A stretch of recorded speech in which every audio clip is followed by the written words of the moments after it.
What does Oregon present? What kind of challenges will they bring? They're a physical team. They've got a lot of length in their secondary.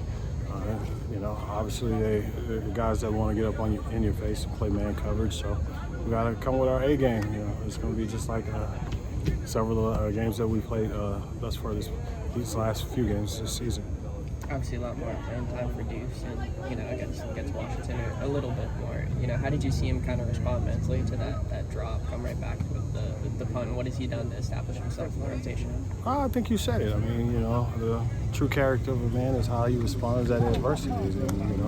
Obviously you can physically see it on his within his body language after the drop. It was unfortunate, and he came back the next time he stepped on the field and blocked the punt. And I think that,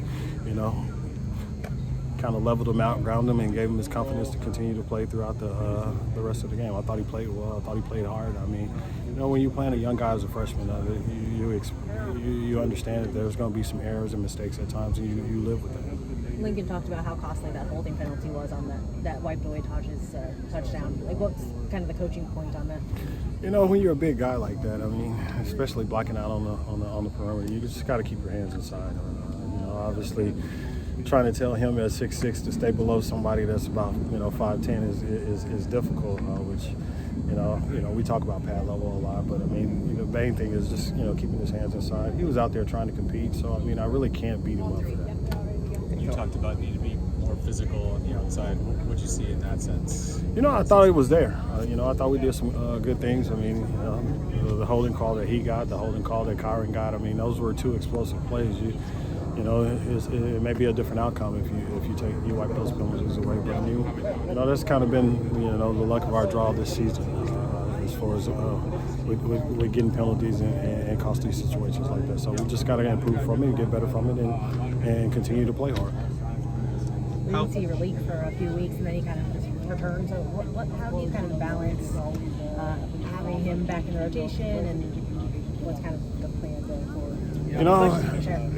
Obviously with a talented kid like that, you like to get him out on the field as much as possible. So, I mean, every time that there's opportunities that present themselves for us to do it, we want to be there. What's the challenge that comes with guiding Dorian Singer, a guy with a lot of expectations through this stretch where the production hasn't been maybe what he expected? Just encouragement. Everything is not always going to be bright, every day in your life. But, just continue to work hard and continue to keep that positive attitude, which he has. So when the time comes and he's able to maximize those opportunities.